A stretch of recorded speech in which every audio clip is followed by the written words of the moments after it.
napipintong impeachment kay VP Sara. Actually, impeach na si VP Sara sa Kongreso. Papayag ba kayo na ma-impeach si VP Sara?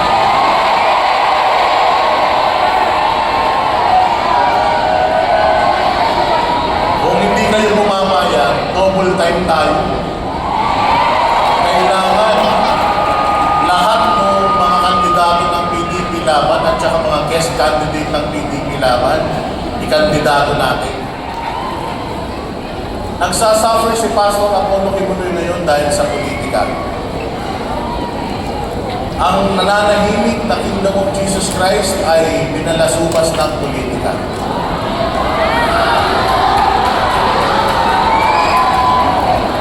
Binalahura nila pati yung simbahan. Binalahura nila yung holy grounds ng Kingdom of Jesus Christ.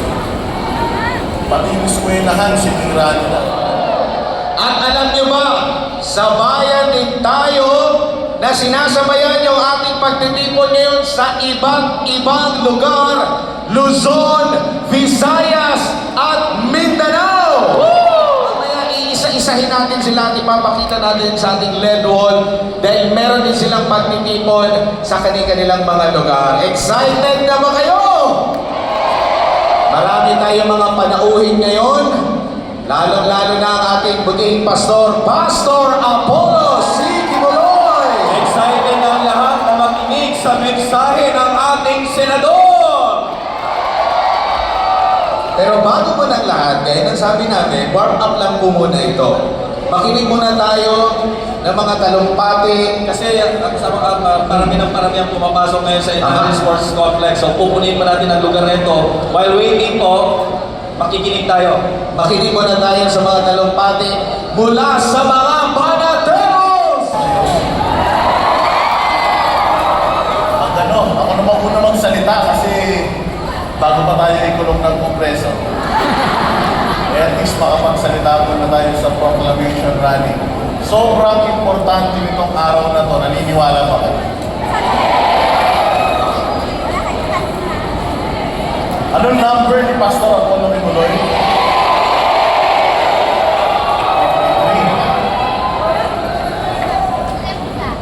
Alam niyo mga bossing,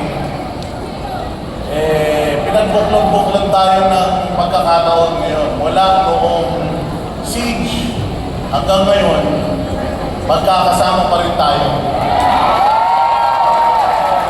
Hindi nila na-break, hindi nila nasira yung spirit ng mga taga-KOJC. Naniniwala ba kayo na nangyari ang lahat ng yan dahil scripted na? Napakaganda ng naidulot. Sa totoo lang noong ating magsasama-sama kasi nakita natin noong 16-day siege kung sino talaga yung mga kakampi natin, nakita natin kung sino talaga yung mga kalaban natin. At maraming mga pinagkatiwalaan si Pastor Apollo Kibuloy na iniwanan siya sa ere, pero tayo iniwanan ba natin siya sa ere? Dapat bang tumakbo si Pastor Apollo Kibuloy? Alam niyo mga boss, ang isang nakita natin masasabing mali, which is tama pa din naman, yung pagiging magkaibigan ni Pastor Apollo Kibuloy at ni Pangulong Duterte.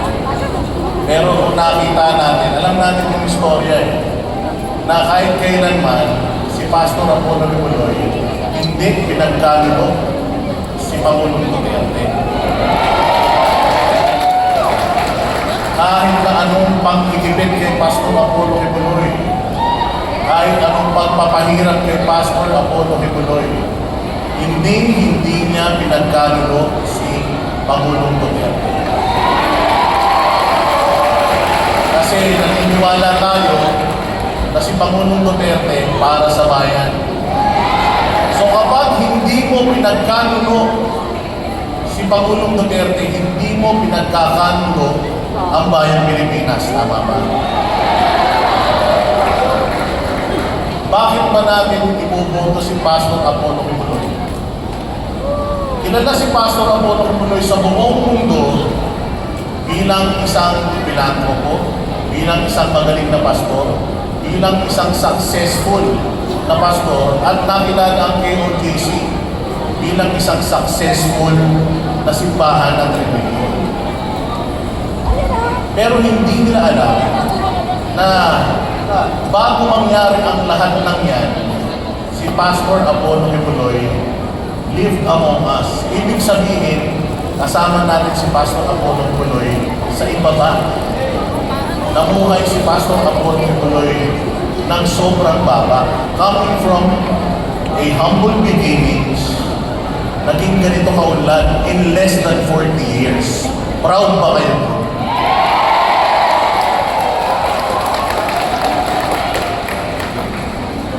Ready na ba ang mga taga-KOJC na tulungan? Ready na ba ang mga taga-KOJC na tulungan ng Pilipinas? Ang tanong, ready na ba ang Pilipinas sa disiplina na ipapatupad ni Pastor Apollo Kibuloy? Yun ang malaking tanong. Pero katulad ng sinasabi ko si Pastor Apollo Kibuloy, alam niya kung ano yung problema ng bayan natin. Kasi nasolusyonan niya yun lahat on his own. Merong kakulangan noong unang mga panahon ng inyong samahan, ng inyong simbahan. Marami ang kakulangan. Kakulangan sa pera, kakulangan sa mga bagay para kayo ay umunlad. Pero dahil magaling ang inyong leader, tingnan nyo naman kung nasaan na kayo ngayon. Nagsimula kayo, iilang piraso lang kayo. Nagsimula kayo sa Davao, iilang piraso lang. After close to 40 years, bantakin mo buong mundo, kilala na kayo, ang buong mundo kumalat.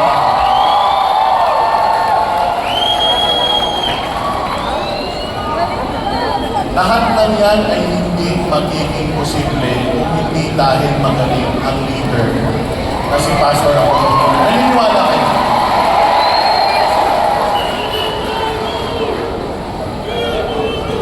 Kaya mga bossing, ipakita natin sa buong mundo na kailangan natin ng Pastor Apollo Kibuloy sa Senado. Ang isinusulong po ni Pastor Apollo Kibuloy ay zero corruption. Yan po ang numero unong problema ng bayang Pilipinas. Napakaraming resources ng Pilipinas. Kung mapapansin ninyo, tayo lang yata sa buong mundo yung sinakot ng iba't ibang lahi dahil napakaganda ng Pilipinas. Ngayon, aanahin naman natin yung ganda ng Pilipinas kung puro magnanakaw naman yung inuupo natin sa kapangyaran.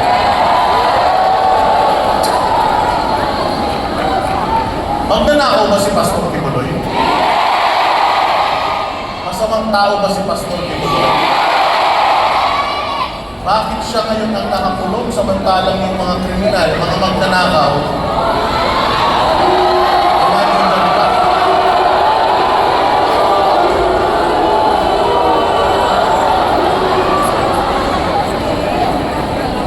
Kaya kami mga banateros lang dito dahil sa prinsipyo.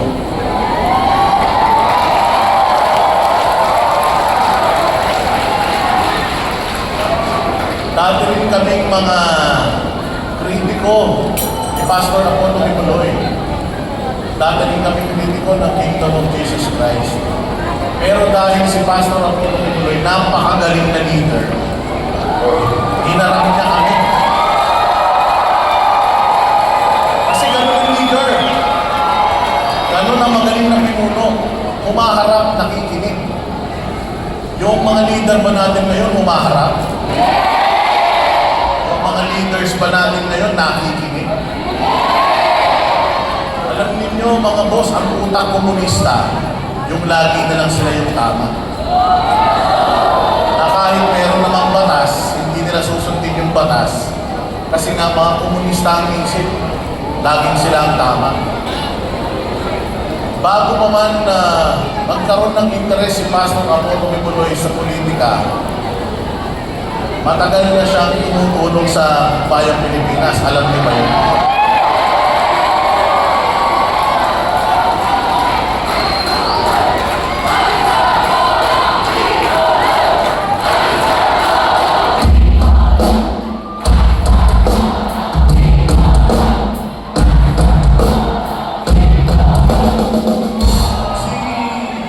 Nung naging presidente si Pangulong Duterte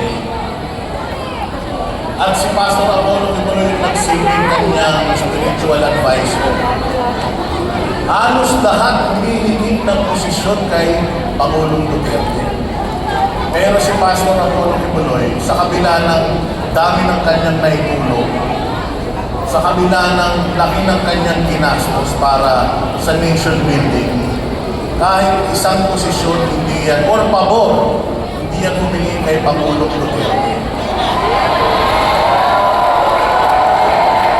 Kasi si Pastor Apollo Kibuloy, nagbibigay ng biyaya at tulong, hindi humihingi ng tulong.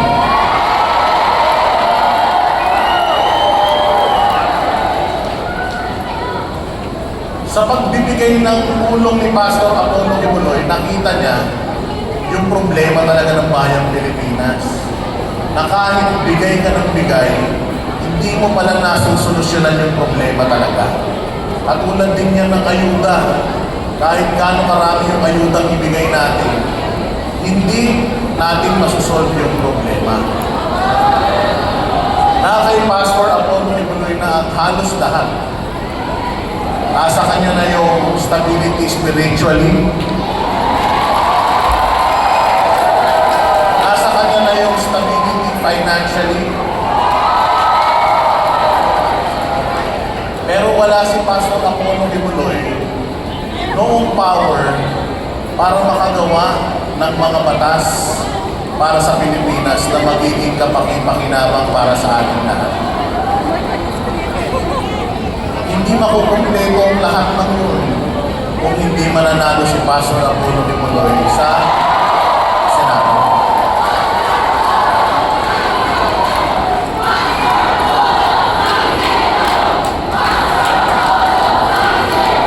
Naniniwala ba kayo na kapag nanalo si Pastor Apollo Kibuloy, magbabago ang kilos at gawa ng mga politiko?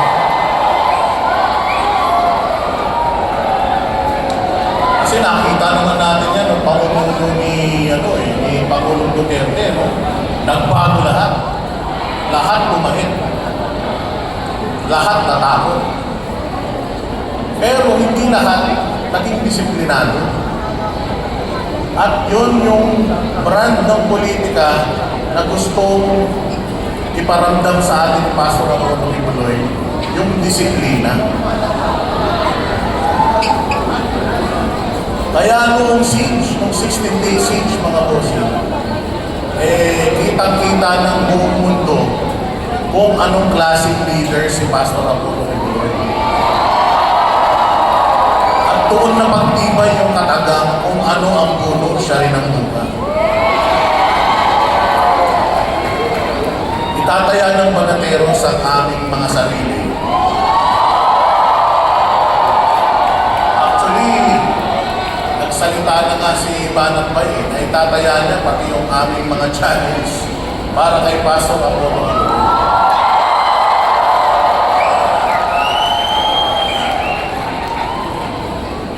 Nagsasuffer si Pastor Apollo Kibuloy ngayon dahil sa politika. Ang nananahimik na Kingdom of Jesus Christ ay binalasubas ng politika.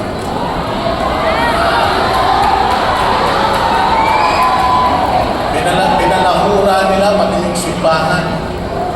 Binalahura nila yung holy grounds ng Kingdom of Jesus Christ. Pati yung eskwelahan, sinira nila.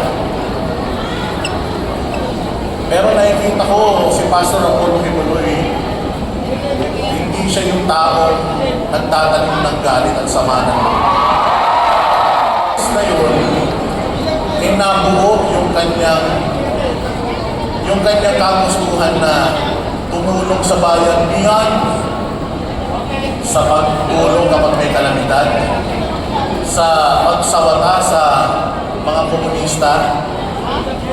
Pinapahiram niya yung kanyang sarili para magkaroon tayo ng kapanatagan, magkaroon tayo ng gobyerno hindi kawatan,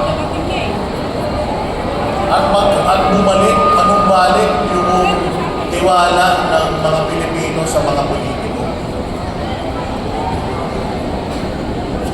May napipintong impeachment kay VP Sara. Actually, impeach na si VP Sara sa Kongreso. Papayag ba kayo na ma-impeach si VP Sara?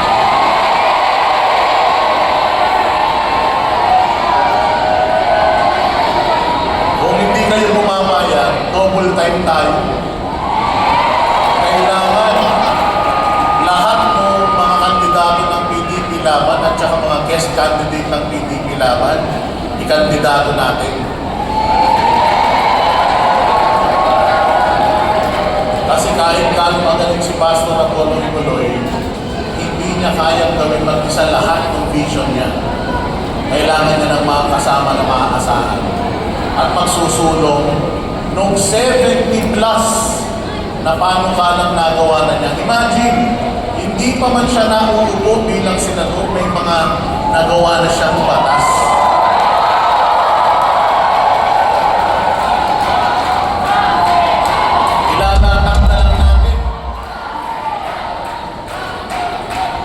Ilalatag na lang natin mga posing. Nandiyan dyan na, ready na. Ipapanalo na lang natin siya. Hindi magsasayang si Pastor Apollo Kibuloy na kahit 1 minuto sa kanyang paninilbihan. Mantakin mo, sinong politiko ang tumatakbo ngayon bilang senador o kahit na anong posisyon sa gobyerno ang may resibo katulad ni Pastor Apollo Kibuloy? Sinong politiko ang nangako na ibibigay niya pati yung kanyang sweldo para ibalik sa taong bayan?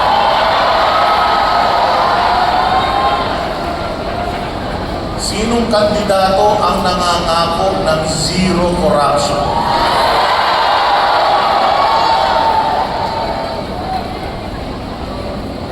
Si Pastor Apollo Kibuloy lang yan.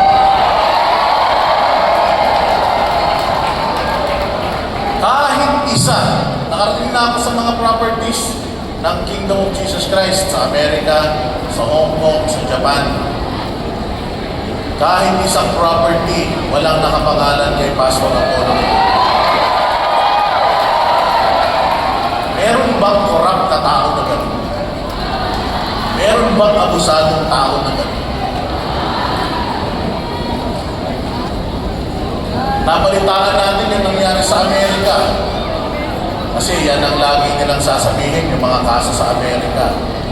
Amerika na mismo ang umamin na politically ginamit nila yung kanilang Department of Justice at saka FBI para sikilin, kipitin yung mga religious organizations sa Amerika.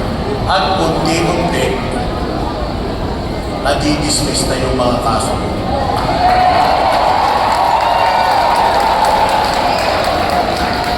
At naniniwala tayo na dito sa Pilipinas, mangyayari na din yun siya.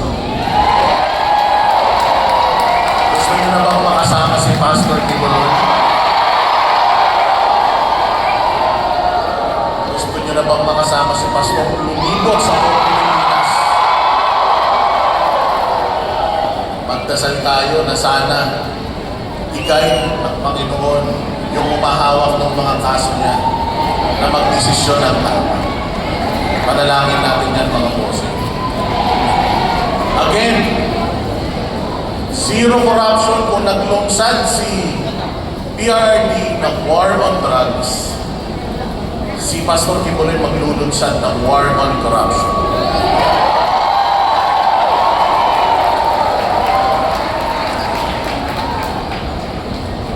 Kasama ba niya kayo doon?